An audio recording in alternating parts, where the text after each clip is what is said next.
Libro de Marcos, capítulo 11, en el versículo 20. Y el título es bastante confrontativo: la higuera maldecida se seca. Lo cual tiene que ver con las declaraciones de nuestra boca, con lo que hablamos, con una actitud de fe que es como la llave que abre la cerradura para accesar al mundo sobrenatural.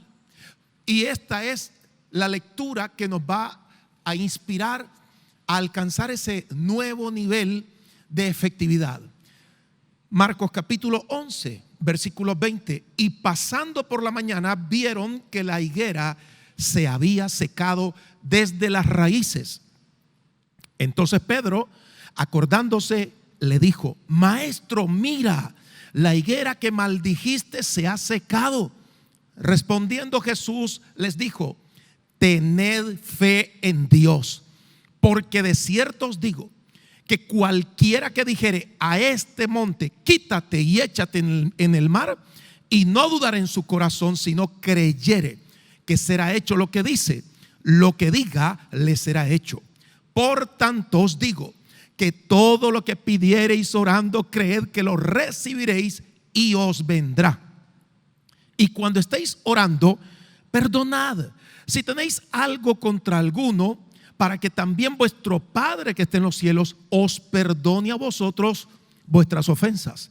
Porque si vosotros no perdonáis, tampoco vuestro Padre que está en los cielos os perdonará vuestras ofensas.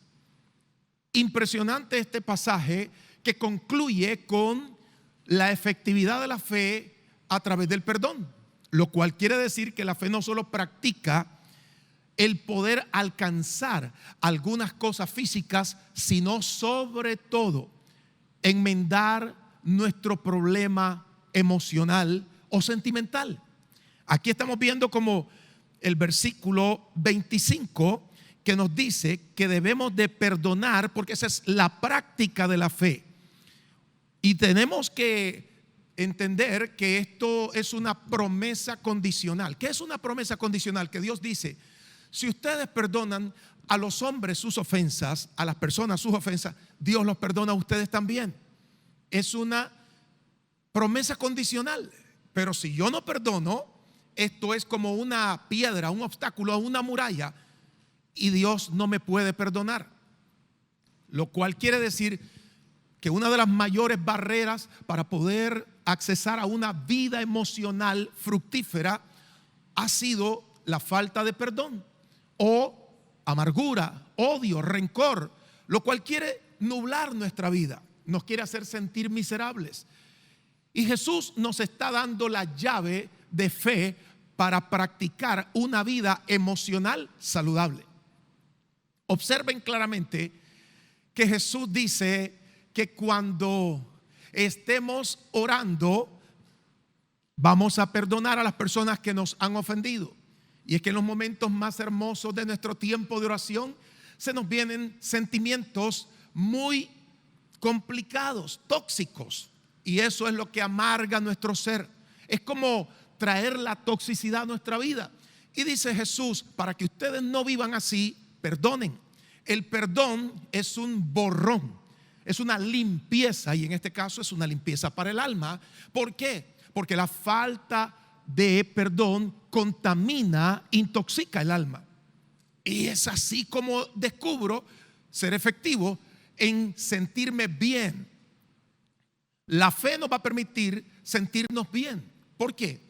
Porque nos está diciendo que el perdón no es un sentimiento o un acto inspiracional. No, el perdón es una actitud de carácter, de fe. Y el amor y la fe siempre trabajan juntos en el reino de Dios. En el reino de Dios, el amor eleva la fe. Entre más amo a Dios, más le creo. Y esta es la manera de orar con efectividad para tener total libertad. ¿Qué les parece? Cerremos los ojos ahora mismo. Le invito a que todos cerremos los ojos y en este instante oramos en el nombre de Jesús, que perdonamos a las personas que nos han ofendido, nos han denigrado, han hablado contra nosotros mal mintiendo. Y en este instante usted perdona a esas personas. Lo hacemos como un acto de fe poderoso que nos lleva a borrar toda amargura, odio, rencor y dolor en el alma. Eso es, usted está viendo a esas personas y usted está declarando: yo perdono con el nombre de la persona o con la lista de personas, en el nombre de Jesús los perdono. Y este acto poderoso inspira nuestra vida en fe para creer a Dios que al perdonar a esas personas, Dios también perdona mis ofensas. Dios también me perdona a mí. Gracias, Señor. ¿Cuántos celebran con un fuerte aplauso ese perdón? Gracias, Jesús. Tenemos paz para con Dios a través de la fe. ¿Cómo tenemos paz con Dios? A través de esa fe.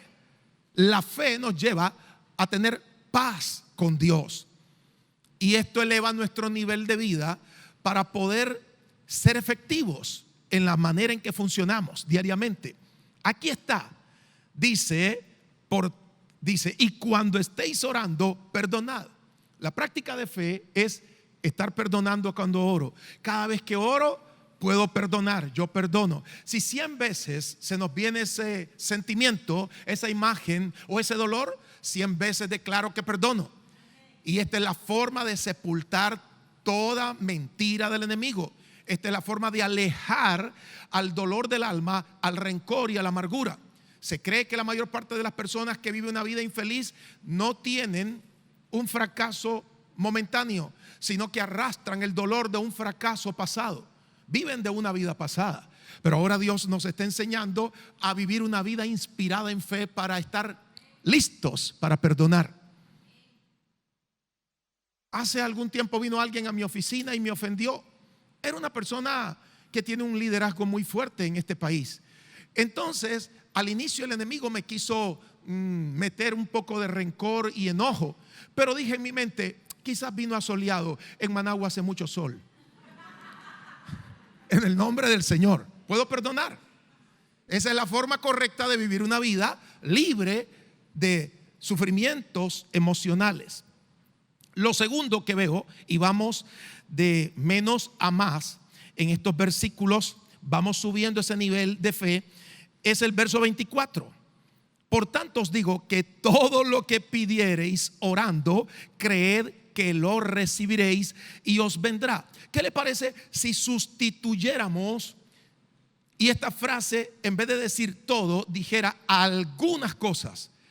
Entonces sería una frase excluyente. Quiere decir que muchas de las cosas que queremos no se podrían lograr.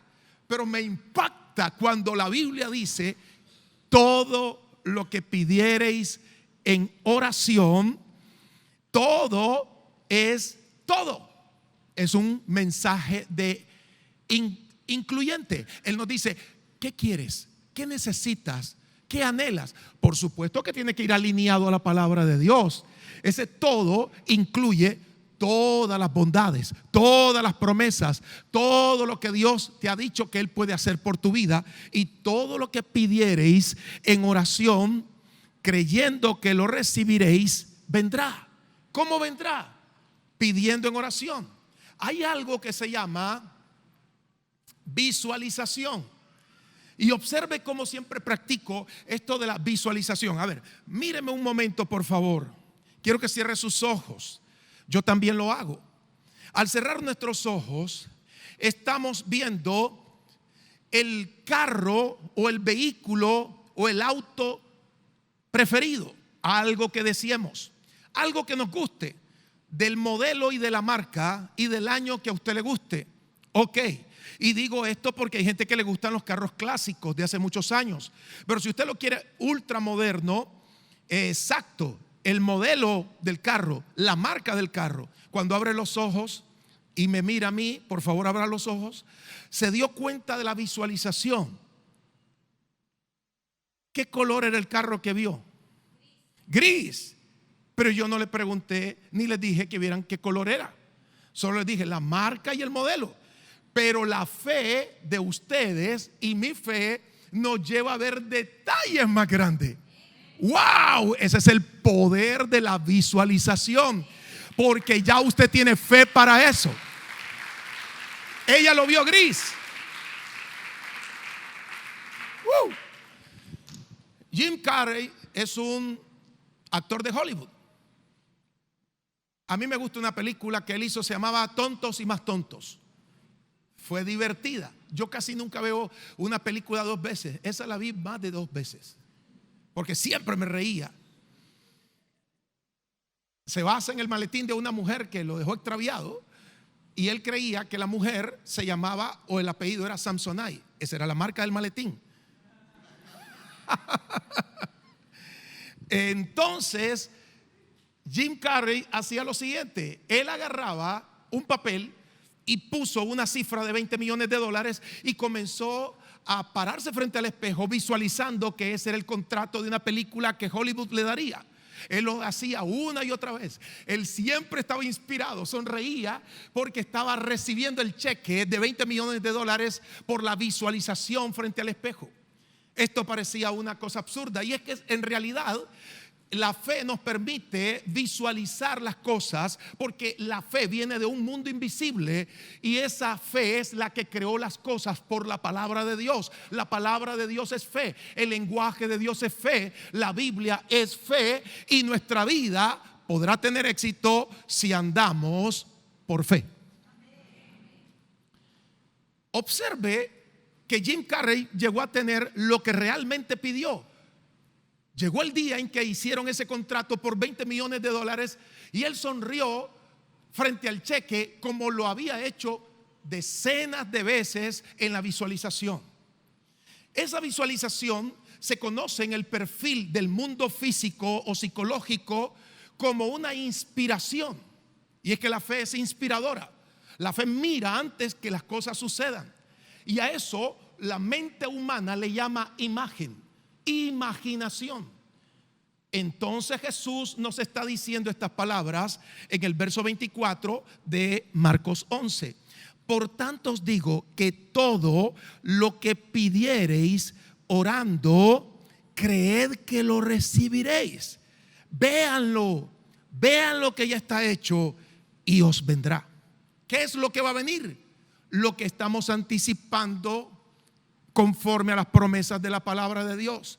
Oro en base a la promesa de Dios y dice: por sus llagas yo fui curado. ¿Y cómo me tengo que visualizar? La inspiración de fe es ver que la enfermedad desapareció, que mi cuerpo está sanado y que tengo perfecta salud. Esa es la forma correcta. Estoy teniendo una imagen clara de lo que Dios dice en su palabra, que cuando esté orando no esté pensando en la enfermedad, no esté pensando en la crisis, tengo que estar pensando en la promesa de Dios que me saca de la crisis. Estoy pensando en la promesa de Dios que me lleva a la salud. Ese es el poder de la visualización de la fe en oración. Por eso la gente que ora debe de estar segura de eso. Yo veo a mucha gente que viene a la iglesia y me gusta ver a las personas que están dinámicas en fe, pero creo que es un poco contradictorio cuando las personas dicen una cosa y no la creen. Por ejemplo, alguien que va a la sala de oración y dice: oh, en el nombre de Jesús yo ato, yo desato, yo amarro, yo sujeto, yo aprisiono, yo encadeno, y están diciendo cosas y cosas. Y luego en el pabellón por ahí en el lobby dicen: ay, sí, es que no aguanto esta crisis, mira qué difícil que está la cosa. Y yo me pongo a pensar y digo: ¿y qué es lo que acaba de orar? ¿Qué es lo que acaba de decir? ¿Por qué está hablando una cosa incongruente? Porque allá dijo esto y aquí dice lo otro. Jesús dijo: de una fuente no pueden salir 2 clases de agua. O sale agua dulce o sale agua amarga. Es la declaración de fe. Dígalo conmigo: la declaración de fe resuelve los problemas y me empodera de las promesas de Dios. Yo poseo las promesas de Dios cuando las creo. Creo esas promesas, entonces me hago poseedor. Hay gente que dice, ¿y esto cómo es? Lea conmigo el versículo anterior. Observe, verso 23. Porque de cierto os digo que cualquiera que dijere a este monte, quítate y échate en el mar, y no dudar en su corazón, sino creyere que será hecho lo que dice, lo que diga, le será hecho. Impactante para mí, porque de cierto os digo que cualquiera, ¿qué dice ahí? Cualquiera. Vamos. Y dije, Roberto, vamos a la raíz etimológica. Cualquiera. Lo fui a buscar y encontré la raíz profunda etimológicamente de cualquiera, y la raíz es cualquiera. ¿Qué? Es incluyente. Pastor, una persona que no conoce mucho de la Biblia puede tener una fe poderosa. Sí. Ay, pastor, eso suena como antibíblico. Pues no es antibíblico, porque un centurión de la guardia romana vino donde Jesús y él no era, escúcheme esto, no era judío, no conocía la Torá o las promesas de Dios, pero dijo, solo di la palabra, Señor Jesús, y mi criado sanará. Solo di la palabra. Él le creyó a Dios. ¿Por dónde comenzó todo el conflicto? El conflicto comenzó por no creerle a Dios. Dice, y no dudare. La palabra dudar es incertidumbre. Cuando la serpiente estaba hablando con Adán y Eva, lo que creó en ellos fue incertidumbre, duda. Entonces Adán y Eva dudaron ¿de quién? Dudaron de la promesa de Dios, dudaron de la palabra de Dios, dudaron de lo que Dios había dicho. El problema de Adán y Eva fue que no le dieron el crédito o la fe a la palabra de Dios.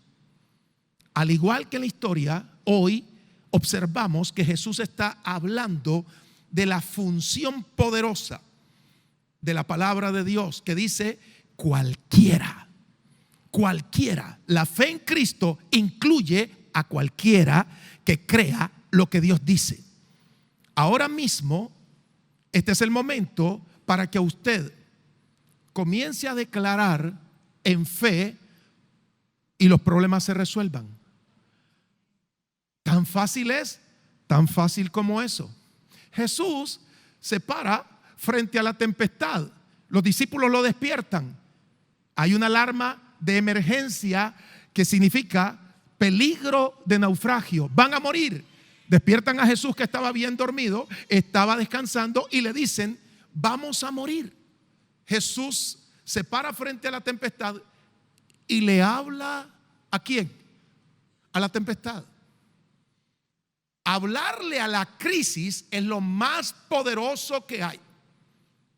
Hablarle y remover la crisis se puede con una declaración de fe. Eso es lo que resuelve los problemas y nos posesiona de las promesas de Dios.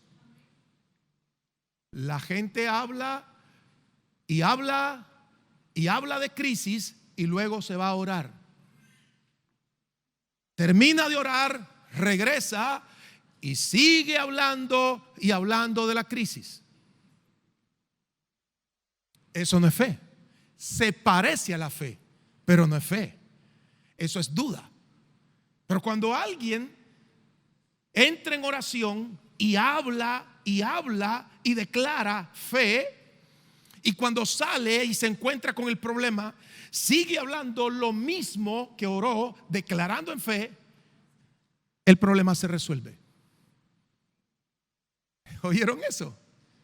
¿Qué le parece decirle al hijo más rebelde, te amo, hijo, sos el hijo más obediente y amoroso? Lo primero que nos vamos a encontrar es con una respuesta indebida, pero la situación, por contraria que parezca, no nos debe de conmover. Al contrario, cualquier cosa que venga contra tu fe nunca será más poderosa que la victoria que te da Dios en Cristo Jesús. Yo creo en ese poder de la fe. Mi hijo mayor me dijo estas palabras. Me las dijo una y otra vez para que me dolieran. Me dijo: papá, yo quiero trabajar en algo. Desde que era niño me dijo: yo quiero tener dinero, yo quiero ayudar a la gente. Claro, pero cuando era niño él vio una serie incorrecta y yo le dije: ¿en qué quieres trabajar? Quiero ser narcotraficante. Yo tenía ganas, ya sabes, de guindarlo, colgarlo del pelo. Entonces le dije: ¿por qué quieres hacer eso? Porque se gana mucho dinero, papi, y yo quiero ayudar a la gente.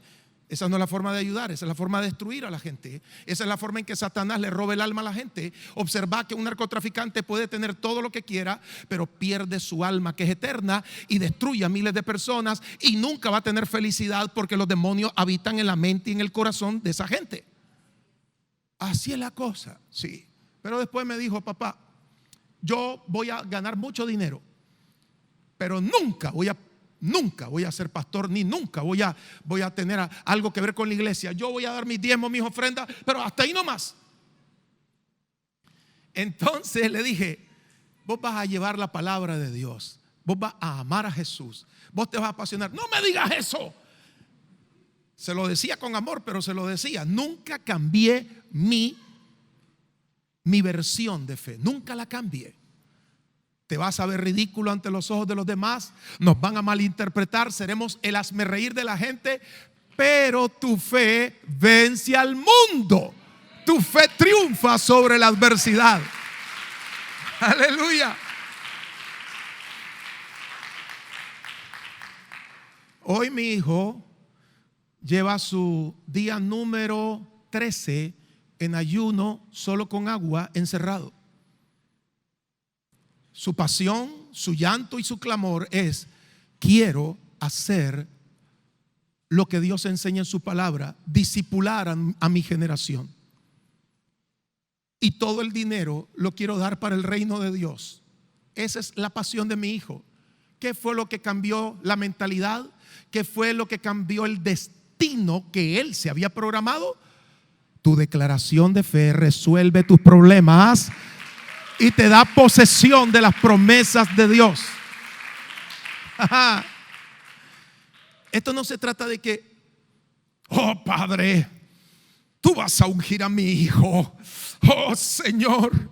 Y cuando esa madre o ese padre llega y escucha a su hijo, se derrite como mantequilla en el sol del mediodía y dice: ay Señor, él no quiere cambiar. Dice Dios: ¿en qué quedamos? ¿Hablamos el lenguaje mío o hablamos el lenguaje de tus sentimientos? Hable el lenguaje de Dios.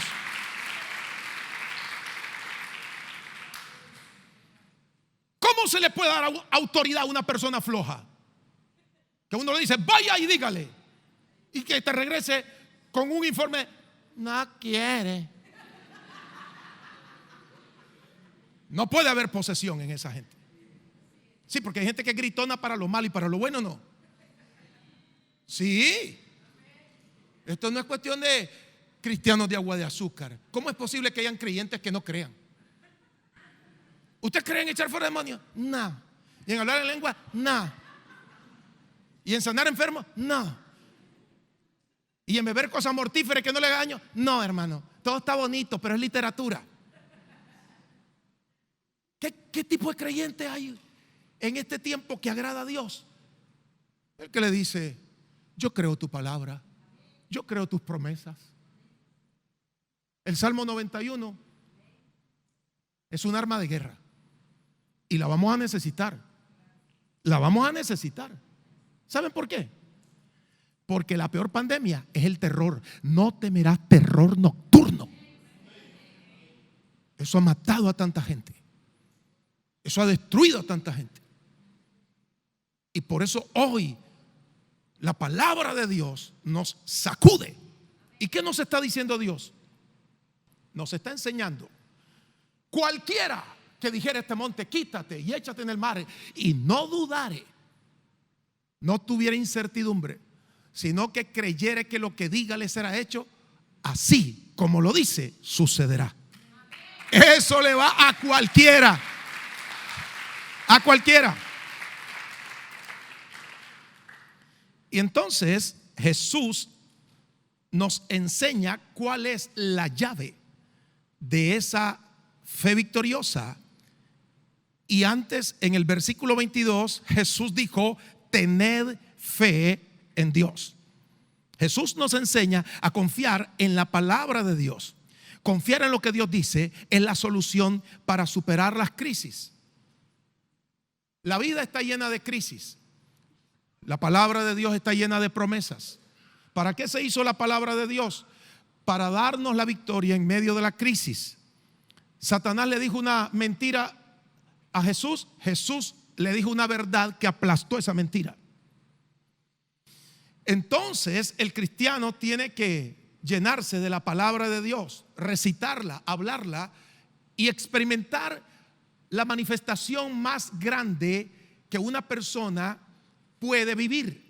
Es una vida excitante. La vida de fe es una vida excitante.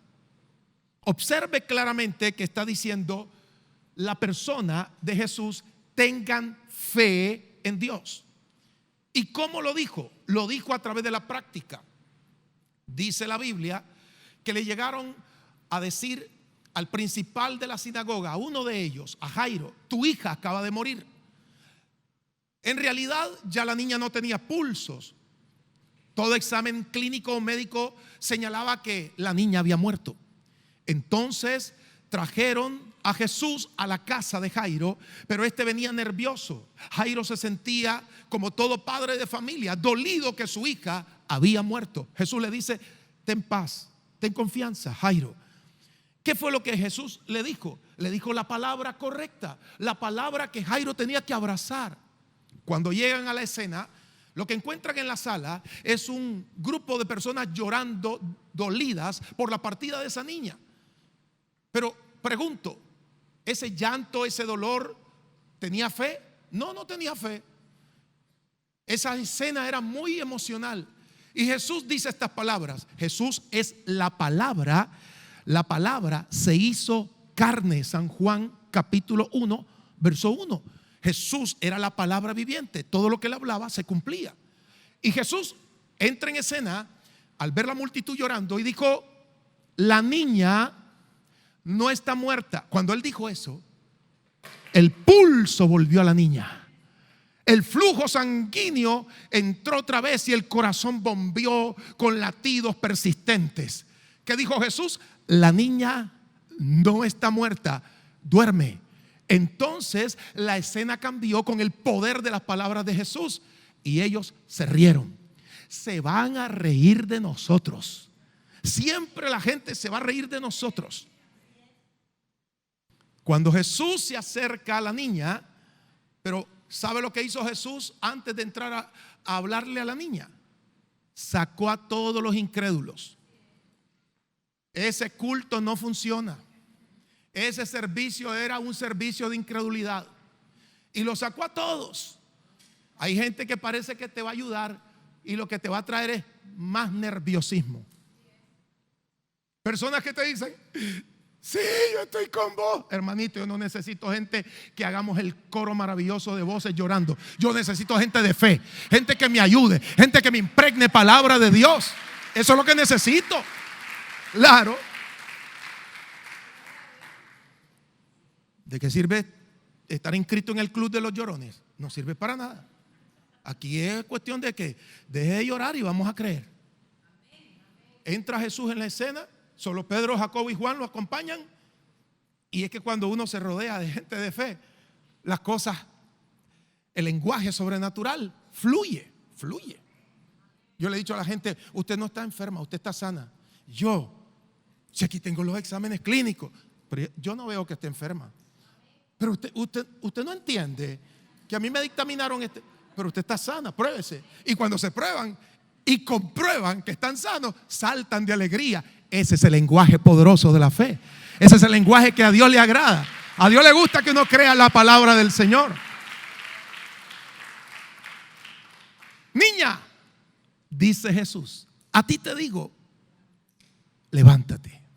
¿Cómo se le habla a un dormido? se le habla y reacciona. Se le habla a un muerto y este no reacciona. Pero si se le habla a un dormido, niña, a ti te digo, levántate. Y la niña se despertó con apetito, tenía fuerzas, tenía hambre, estaba sana.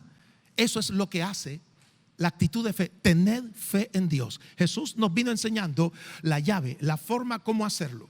Solo enfocarse en la promesa de Dios, no perturbarse la mente por nada. Y termina diciendo estas palabras que impactan mi corazón. Observe que dije que la declaración de fe resuelve los problemas, ¿verdad que sí? Resuelve los problemas. Y resolver es encontrar una solución o respuesta para un problema o una dificultad o una duda. ¿Qué hace la fe? Resuelve. Póngase de pie y declare conmigo, hable conmigo y escriba estas palabras. La declaración de fe resuelve los problemas y nos da poder sobre las bendiciones de Dios. La declaración de fe resuelve los problemas y nos posesiona de las promesas de Dios. ¿De qué nos posesionamos? De las promesas de Dios.